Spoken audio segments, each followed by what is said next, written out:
Evening, ladies and gentlemen. We're here just to follow up, give our little 2 pence worth on the breaking news about the European Super League. I'm Mr. B.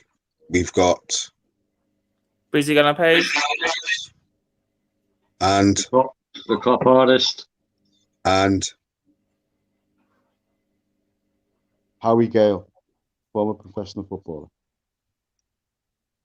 He's supposed to have been on our podcast earlier on, Howie.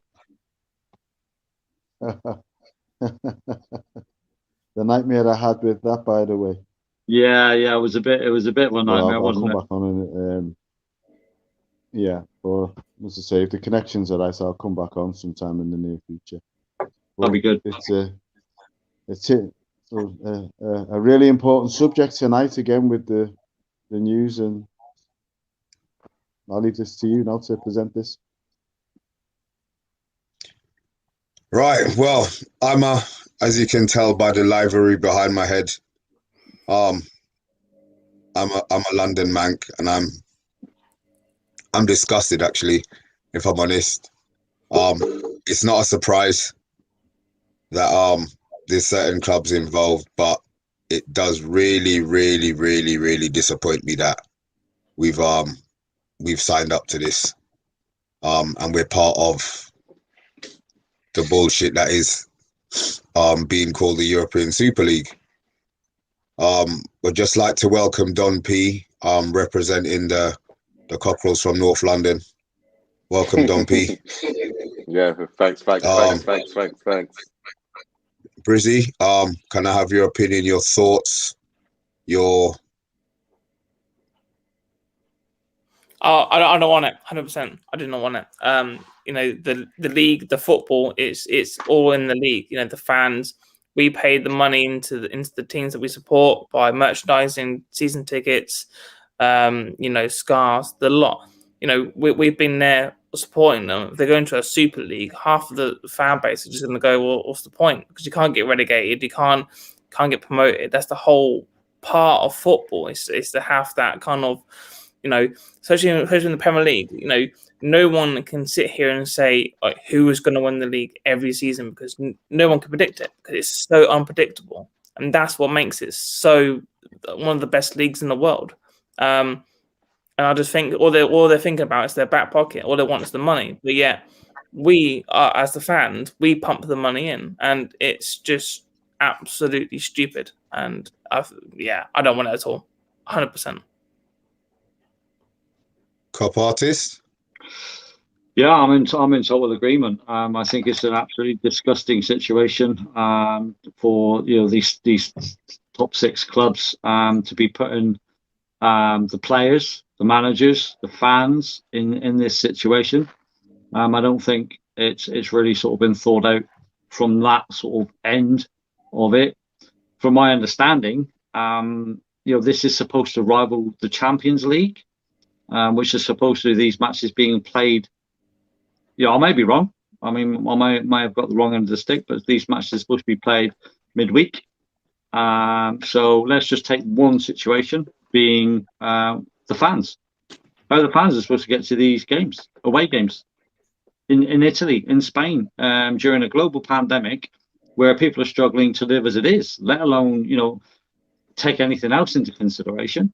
I really don't think this has been thought through from that side of things. I think it's just all about money and greed. Gary Neville is, as much as I'm a rival sort of Liverpool fan.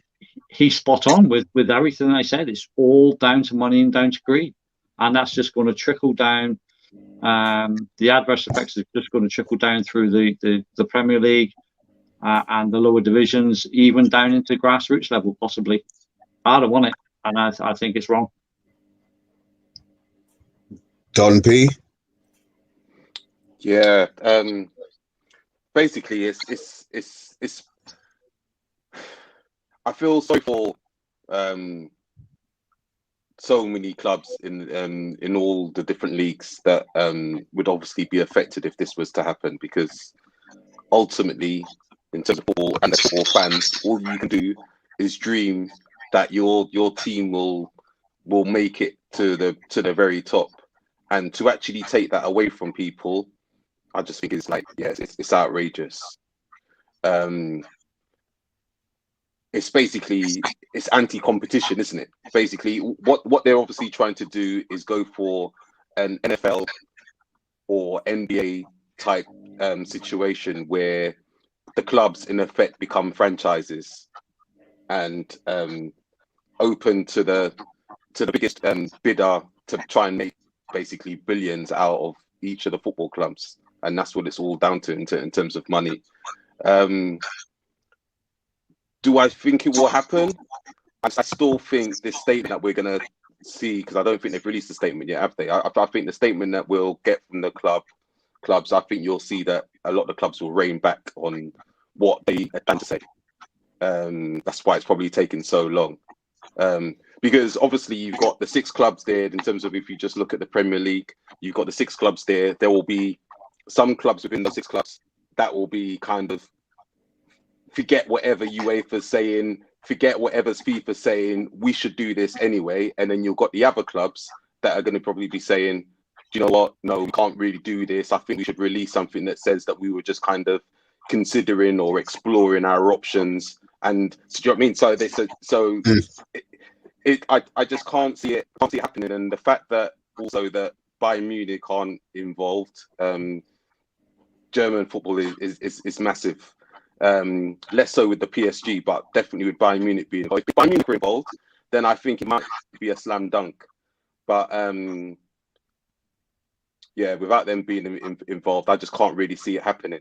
And obviously, as a Tottenham fan, I don't even think, well, financially we deserve to be we're 10th, but obviously I can't say the last time we won a trophy. So how do they even decide who really gets into so-called exclusive club? Do you know what I mean? It's just so unfair. Howard, can I ask you for your thoughts and opinions, please? Yeah, well, what I will confirm to you that it is going to happen. There is no going back with this, and the clubs that are in it aren't going to be jumping out of it.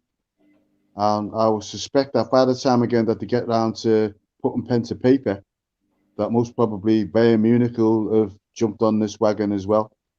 I think you're right about the elements of franchise, because that's what the Americans do.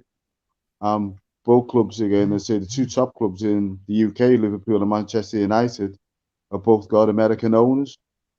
So you could see Liverpool and Manchester United in California or in New York in the future. They don't really have to campaign and ask the fans, because the fans aren't in the stadiums, and it's going to be a long time again, maybe before we get back to that.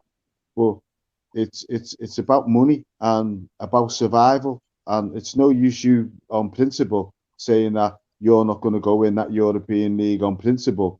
Yeah, you know that all the teams in it are going to be earning 10 to 15 million pounds a game. So everyone's going to want to be in that, and it's not going to be good to be out of it. And it's going to be divisive.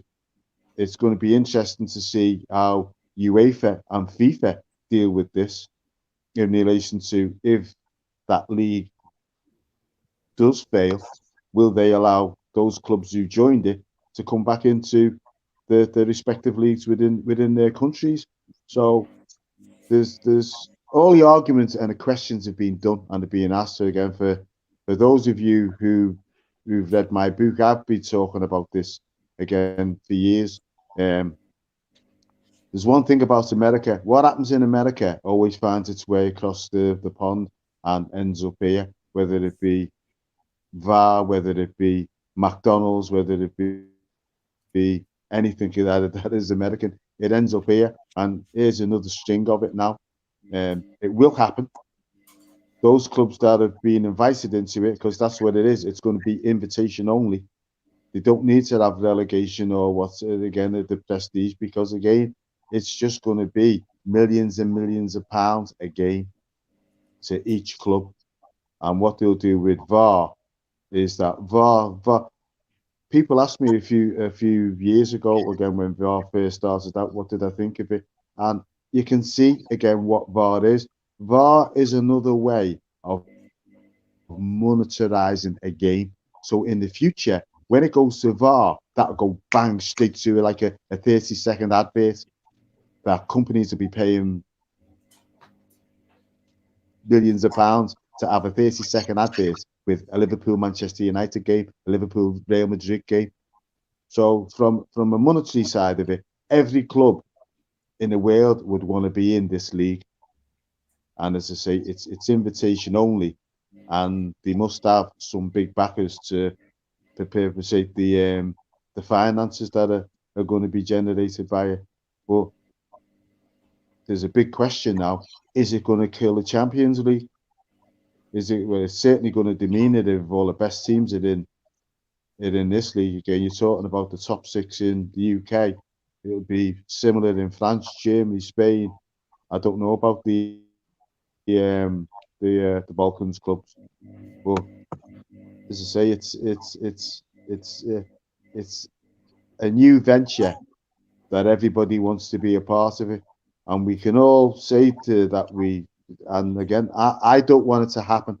I'm like the format of how it is now, but these people are hankering on the future, and our kids again, and we have for the last 18 months, we've been sat at home on doing things like this. So that's how games are going to be viewed in that new league. People are going to be sitting at home, millions of Liverpool fans, literally of Man United fans, and they'll be sitting at home watching it because they won't be able to go to stadiums. And that's why the two big clubs here are pushed for this now, because they've lost revenue with people coming again. I can only talk about my own city. When Liverpool play at home, you cannot get a hotel bed in the city. We've got fans who stay in Cheshire, Manchester, to come into Liverpool to watch the game. It's like Mecca. Yeah. So all the businesses have lost that revenue. So, but the club themselves again, they're looking after themselves and they're saying, well, how can we retrieve it? But they've been having this argument for years. And what they did was they threw a stone in the pond and waited for all the ripples to finish.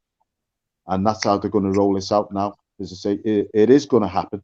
It's just significance of the timing of how they've done it, bringing it out like now, when it's right in the middle of a global crisis. Sorry for going on for so long, gents. No, that's good. But just come in there, Mr. B. Yeah. No, the reason why they brought it in now is obviously because they know that UEFA are about to make the announcement tomorrow about the changes to the Champions League. That's why they did it now, to basically derail that and publicly show that the clubs want to do something else. And obviously, another reason why they want to do it is again similar to NFL and NBA. They all have wage caps, don't they? So basically, they don't want to be spending all this, giving all this money to all the players. So they want to introduce these the caps. It's and obviously have the no relegation, but I still don't think it's a slam dunk yet, though. I still think that there's a way to go before we see anything happening. And just going back to your question around what does it mean for the Champions League, there would be no Champions League if this happened. Well, it would be a Champions League without those 20 clubs in it, without those other clubs in it. Yeah, but the thing is though, that those clubs that have been mentioned, they've already been contacted and agreed to it. So it is going to happen, and it's going to happen sometime soon. I mean, they've all been primed again. I know that Liverpool have been chasing this for years. They've been trying to get into the for more money from the league, and the league have been saying no. And they've had that discussion a few years ago with some of the top clubs in Europe. Why don't we form like a Kerry Packer type league, a breakaway league, where we control all the funds and the media rights around the world? Because you have to be fair again. If all the best clubs in the world are going to be in that competition, are you going to be watching the Champions League or that competition? You're going to be watching the Champions That's what I'm League, saying. aren't you? Especially if your team or your club are in it. Sorry, you're going to be watching this new Super League. I mean, players, do you think? I mean, UEFA are talking As I about. say, it's unfortunate they threw that stone in the pond a few years ago. Now all the questions are being answered. So where do the players sit on this? Because Yeah, at the end of the day, what happens Sounds to, good. let's say, 3/4 of the Liverpool team, let's say, or Man United team, or whoever it may be, say, I don't want this. I don't want to be part of it. So what happens to them? Has anybody given a thought about that? I think, as you said, You're, the fact that the clubs are you're signed joking, up aren't you? If you're going to say to a footballer, no, I know, but if you're going to say to a footballer, you're earning 100 grand a week. If you're going to say to a footballer, you're earning 100 grand a week, but next week you're going to be earning 300 grand a week, what do you think that they're going to do? Yeah, but there's no isn't it loyalty in football no more. It's all been down kiss to me greed arse and the money, next and week. that's wrong. That's how footballers are now. And they'll move but wherever, and they'll say that I want to improve my game. So where's all this whole thing about and there's the more fans? greedier than professional footballers today. Yeah, but So it's wrong. The ramifications or the implications. So, Mr. B, was your point going to be, what do you think the players are going to do in respect to the FIFA threatening to ban them from international football? Only interested in footballers are only interested in the fans when the fans are interested in them. What about the international footballers? What about the players who are already internationals? If UEFA banned them from representing their country, wouldn't have? You think that would have less of effect than earning money? Footballers don't get played for international football. I understand that, but isn't there don't get paid for international football? It's supposed to be an honour. I don't know. I think it depends, isn't it? You can have some players. It's going to be the same thing when the English cricketers went to South Africa, innit? You're going to have some people that go, and you're going to have some people that stay. And the same with the West Indies cricketers when they went to South Africa back in the 70s, late 70s. No. So you're going to have some people that are going to take the money, and you're going to have some people that aren't going to take the money. But eventually, all the best players would end up playing in the Super League eventually. And in effect, it would almost relegate the World Cup and the European Championships and the South American Championships to be in almost like a second level league, basically. That's if you were able to sign up all the clubs, including Bayern Munich, PSG, and other things. If they were able to do that, that's what would happen. Because obviously they would have don't forget, it's not the players you were saying, I'm not playing international football no more, is it? FIFA have said it though, isn't it? FIFA have threatened the owners to say that if they do this, if they form the Super League, they will put an international ban on all those players. The clubs aren't going to be worried about that. Well, the players would obviously be some of the players with the clubs, and we'll be having discussions and be saying basically whatever. So we'll have ramifications, but where are they going to go? Are they all going to join Everton and West Ham then? I don't know.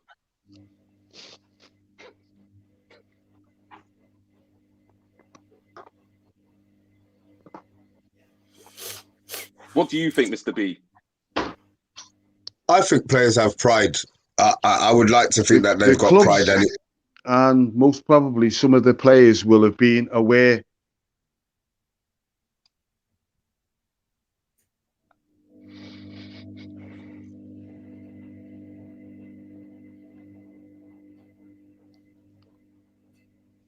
Yeah, continue.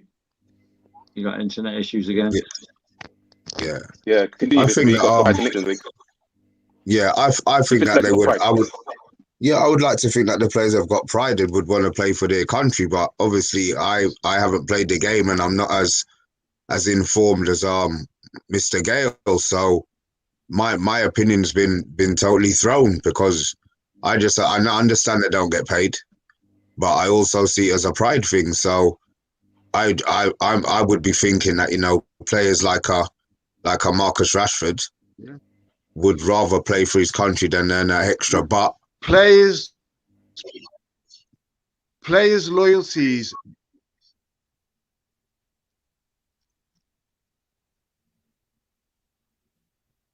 It's bad internet connection. it's really a hard Maybe one, isn't it? Mr. Gale, if So you switch how off does and that log out. work for Marcus Rashford then?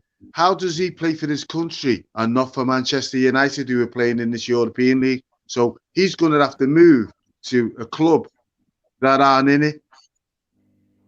That was my point. And that's my I'm looking at it from a totally selfish point of view.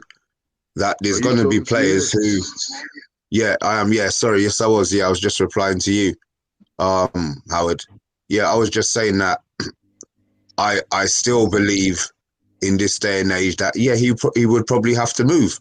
But then as I said, it obviously it's different opinions. As I said, I'm not as informed as you are, so you're saying it's more money orientated, and I would like to believe that it wasn't always about money. If you've earned a certain amount, there's only a certain amount you can earn. Certain amount. I understand bank balances and zeros and ego and stuff like that, but England playing for your country is like the highest honor.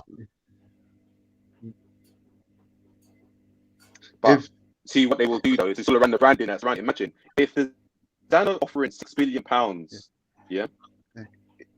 Forget about the money for a second. No, it's not. The prestige. It's not. And again, if I was playing for Liverpool, hang on. Hang on. If I was playing for Liverpool, and I got the offer, I was told that I could neither not play for England anymore, or I'm going to be earning £500,000 a week. Where do you think that I'm going to go? Whether I'm going to choose England or I'm going to choose my club, Liverpool? You've just heard Trent Alexander-Arnold come out this week and say that he's got more pride again playing for Liverpool than what he has again for England. He's been trolled for it. And that's how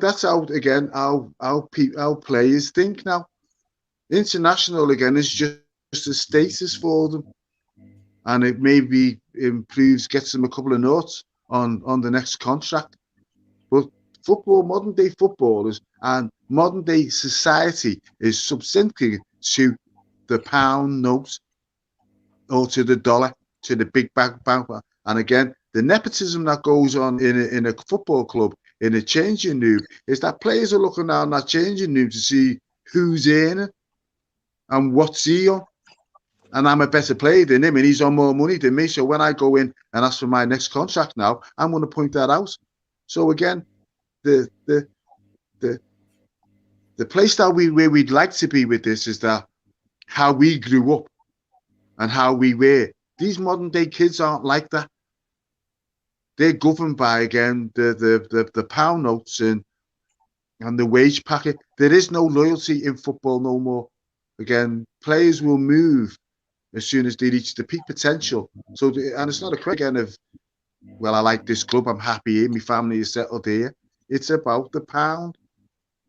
So, as I say, this new league is going to happen. It is going to happen, and everybody's going to want to be in it. All those who aren't in it will moan and cry and scream about it and be legit in it. And there'll be a lot of football clubs that are going to go to the wall as a result of it.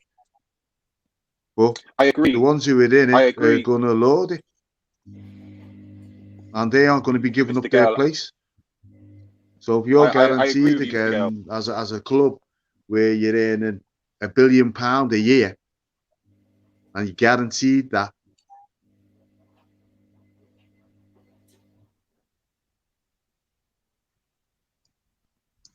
Don P. I agree with what Mr. Gale was saying. I do agree that ultimately the players will vote with the money, with their bank books. There will be There'll be a few players though that there will be the odd ones that would be against it, but the vast majority will vote with their bank balance. I do agree with that. But and I also think as well, around the prestige thing, if you've got this Super League with all the top clubs in Europe, and maybe they expand it from 20 to 30, I don't know, 25 or whatever it is, what I think will happen as well, that the prestige of winning that competition will be bigger than the World Cup. And that's where you'll have problems, because then it will just stop being just about the individual money people's bank accounts. It's basically, as Mr. Gales said, that's the competition to be in. Cop That's artist, the danger. you've been quiet. Well, I just can't believe that, I'm speaking as a fan, okay.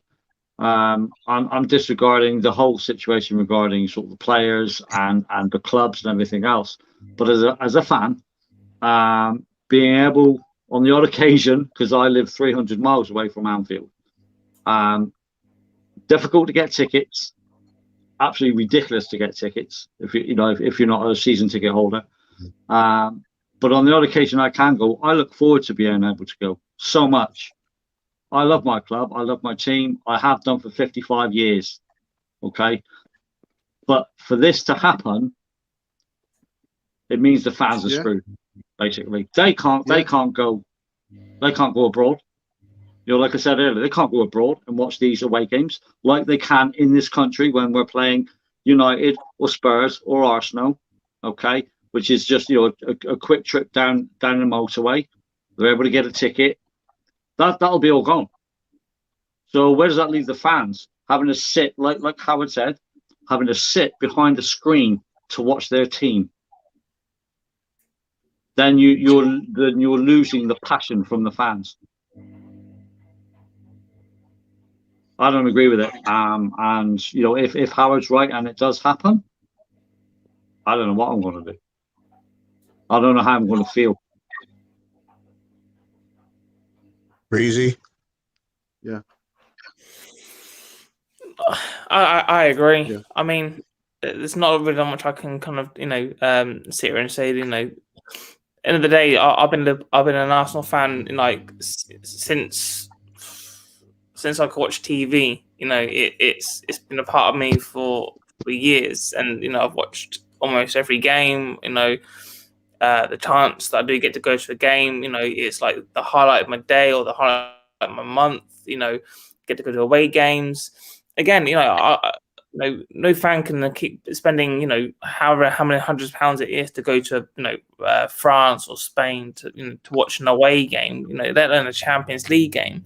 And I just think, why is it now it's gone to bank balance instead of, playing for the badge, playing for the team? Because that's what, when we was all kids, that's what it used to be, it used to be that pride.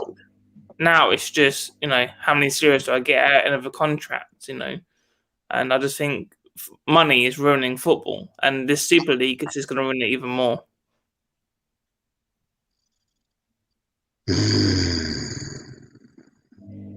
Mr. Gale, anything else you want to add? I mean, obviously,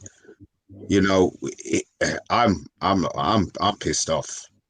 Whether it's my team or whatever, I can just see a whole load of stuff up. We got the Euros coming up.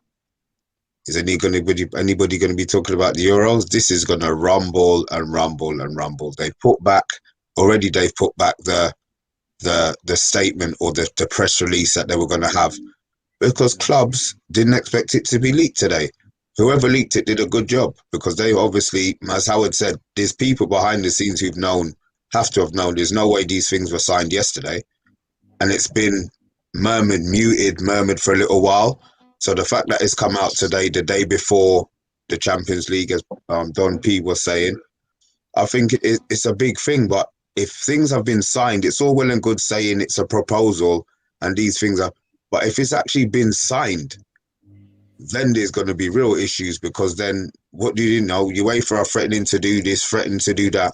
If they don't go through with these threats, then they're going to be toothless. But I still think it's going to affect the players more. From my understanding, and it's only something that I've sort of only just found out, and I don't know how true it is. Apparently, our owner, John W. Henry, is a massive player in this and part of the sort of consortium of people backing this, and like he's like a vice chairman of something to do with the committee of it. Concrete's vice Yeah, chairman. saying about one of the Glazers as well. Yeah. The Americans, because the Americans on this has got America written all over it. This is just the American model. Yeah. Would this be happening? And if you know we what? You didn't know have what the so danger many... is again when you're talking about franchise, because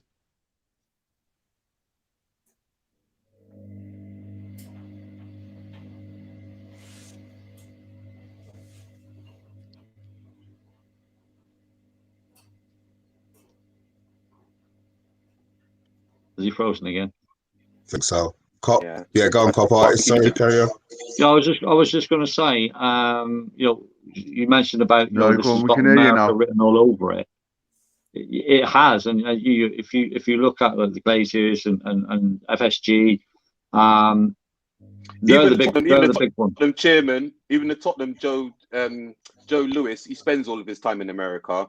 He's always in America. That's what everything is about. We've got an NFL franchise. That's what we're looking to do with Tottenham. So it's just got the American dollar written all over this. Yeah, and to me, it's all down to how many noughts can we put on the end.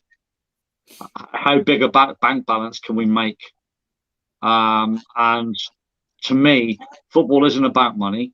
Okay, football is about playing the game, the passion, the pride. Like mate, he said there, the Arsenal fan of the sorry mate, I don't know what your name is. About the playing for the badge, like it used to be. Okay, look at and this is being sort of being a bit biased here. Look at Gerrard. He had the chance of going to Chelsea. They got offered, X amount of money for him, 50 million or whatever it was. He chose not to go for whatever reason. He chose not to go. He was proud to play for our club and the badge. It wasn't about money. Okay, so where has that gone? Why does it have to be about how big a bank balance can I have? Because at the end of the day, it's all very well these football players having these massive bank balances, but it's down to the fans that will actually help provide that. Do you know what I mean? So none of this should be about money. This should be about football. Yeah, and I'm pissed off. From a moral perspective, it's absolutely outrageous. It's terrible morally. However, unfortunately, but it is about money. That's the whole story. It's about money.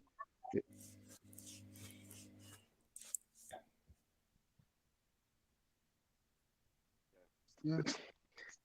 But don't you think that morally it was wrong when players started earning £10,000-15,000 a week, and people are working in a factory for earning that a year? These players don't need this amount of money. Yeah. At the end of the day, if you're in a job and you're going to be given vast amounts of money, it's going to be a very, very brave man who's going to turn that down.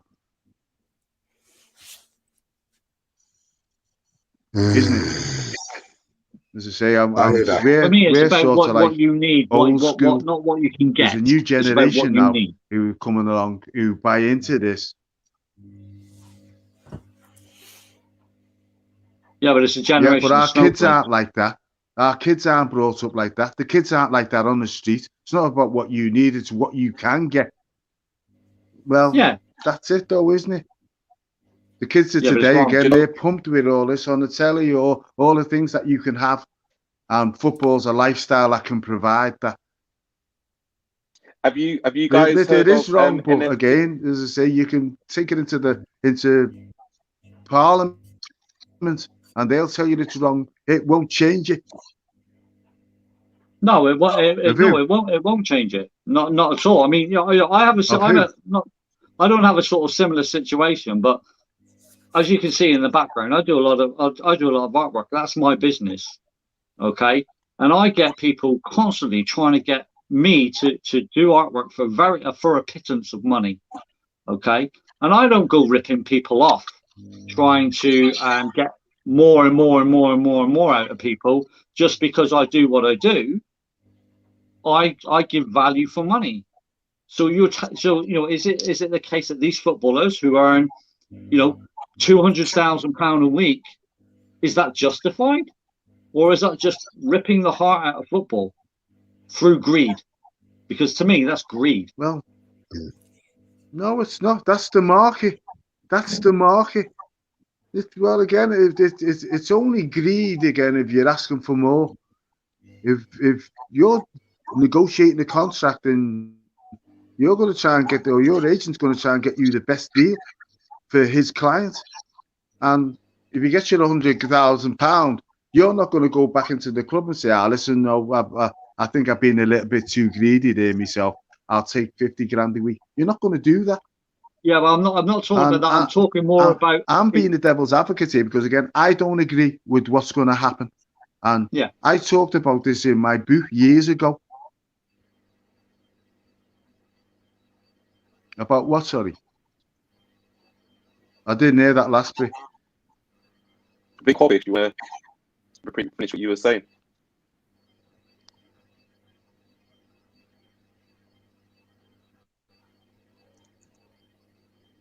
Yeah, can you repeat that answer, please? Hobbish. Hmm? I think that was for you to cop. I think that was for you to cop. Yeah, I think it's for cop. I think it's for you to cop. Yeah. Can you repeat? All I was saying was, I didn't hear it. No, I know what you're saying about sort of them going in and trying to get the best deal for their client, the agent and whatever. I get that. I totally understand that. And you say it's not greed, but surely you've got to look at it is what they do as a player worth 200 grand a week? When you've like you said, when you've got people going into a factory working 40, 50, 60 hours a week to make ends meet, and working a damn sight harder than these footballers are working. And I'm not having to go at the footballers. They train hard. I get that. They play hard. I get that. You're an ex-footballer yourself. I totally get that. But do you really think that 200 grand a week is a justifiable amount for a footballer to earn? I certainly don't. Can I just respond to that, Cop? Yeah. Look at it a different way. So you support Liverpool, yeah? Yeah. Well, at the end of the day, I do, because again, that's the market. Yeah. I was just going to expand on that point. If you support Liverpool, so Liverpool turnover about £600 million a year, say, yeah, about £600 or £700 a year. If they turn over £600 million a year, do you not think that Luis Suarez, Virgil van Dijk, or do you not think that Virgil van Dijk is in his rights to say that I deserve to be paid 200 and whatever grand a week, if he knows that the club are earning £700 million each year? No, from him playing. No, I don't. Personally, I don't. I think at the end of the day, I've always been a big advocate of capping wages and capping transfer fees, because the more money that people want and the more money that transfers are, that people are asking for transfers, it's just got ridiculous. Absolutely ridiculous. So where do you think that money should go then, if it shouldn't be to the players? Well, I think some of the money should be invested in the local community that support the system, grassroots football. Yeah. To be able to to bring on the youngsters. Why can't they do that? Obviously, yes, every club is in it. But that's like you having that's like you having a business and somebody telling you how to run your business. Yeah, but again, it's like you having a business and somebody next door telling you how to run your business. You should do this with your money. You should do that with your profits. And up until, was it the mid-60s when it changed, is that the clubs were making all the money and the players were on a pittance. And at the end of the day, it's the entertainment. It's an entertainment business. And if you don't think that the players shouldn't be earning that money, you shouldn't be paying to go and see them then, because you're contradicting yourself, aren't you? Well, I'm not paying anymore. Simple And as no that. fan should go and see their football club if they feel that the players are on too much money.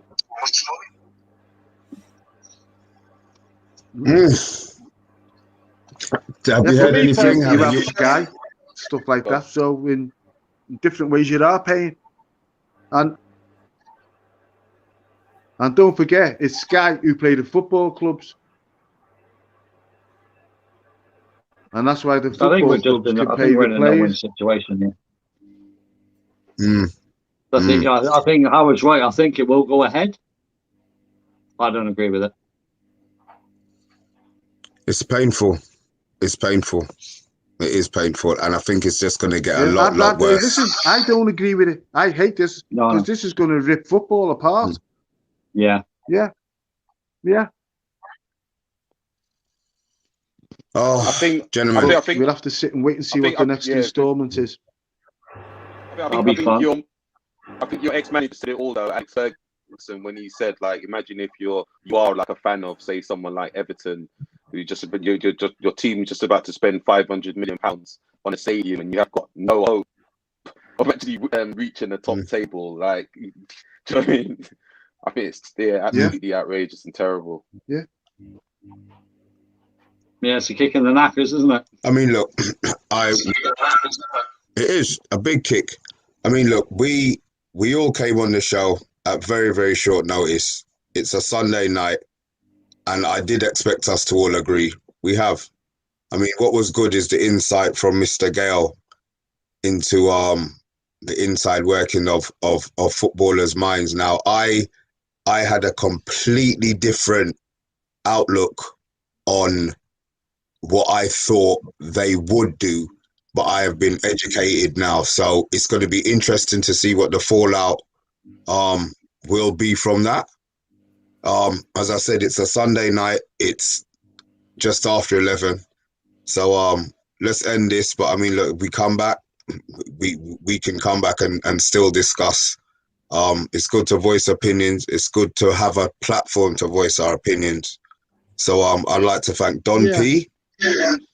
Mr. Gale, the enlightener. That's what I want to call you, the enlightener. Breezy, as always. Yeah. And Mr. Pop Artist, thank you again. No problem, my friend. We will be back to discuss this further at some stage, but right now it's a Sunday night. Good night from FTV Sports. Thank you very much. Thank you, Mr. B. Thank you for having us.